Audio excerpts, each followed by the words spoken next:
Ecatepec. Ecatepec había sido la primera localidad a nivel nacional, fíjense, ¿eh?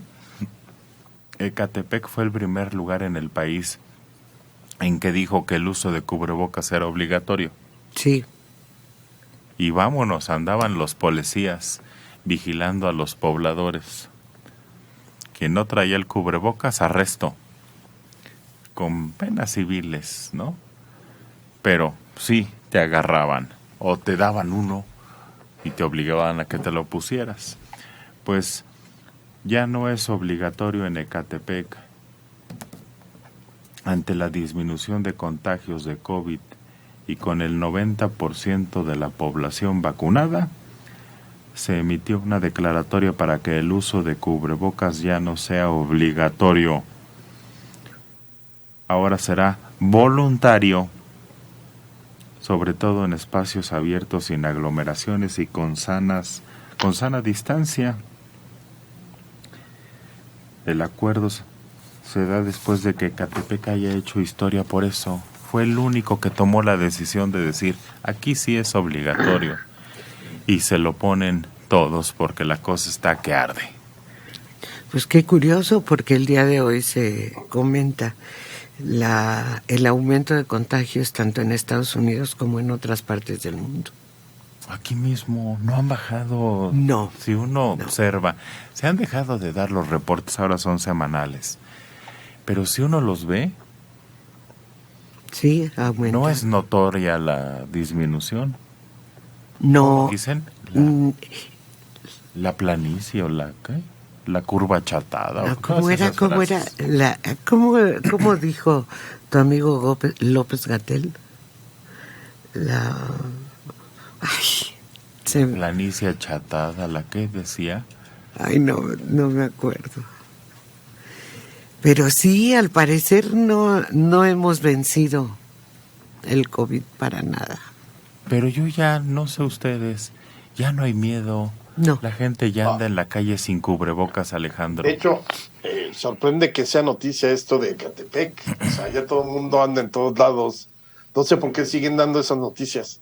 Sorprende por esto, porque fue el único que lo declaró obligatorio y ahora ya. Y había multas, los paraban en la calle los policías. Declara que ya no.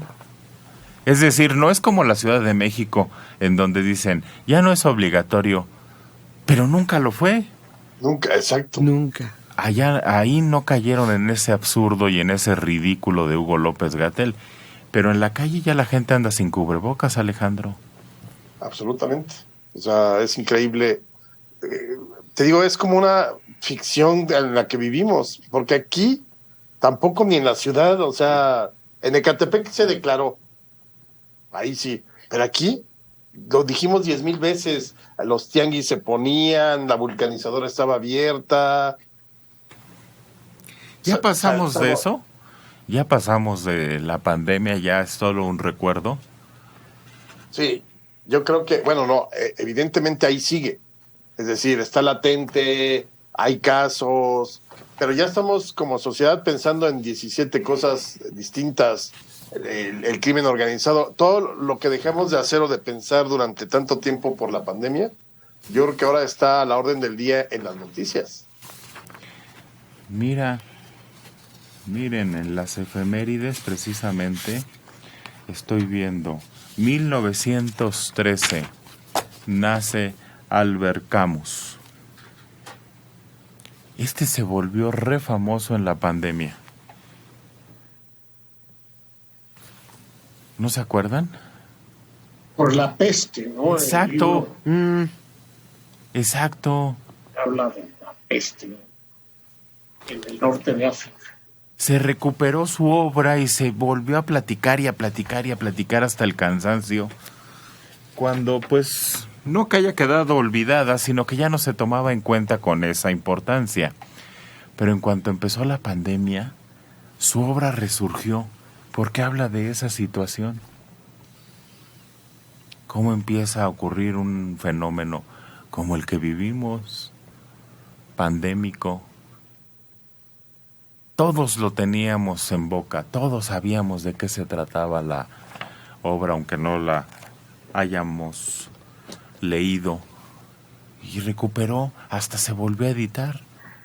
Qué curioso, porque él la publica en 1947, hace ya más de 60 años.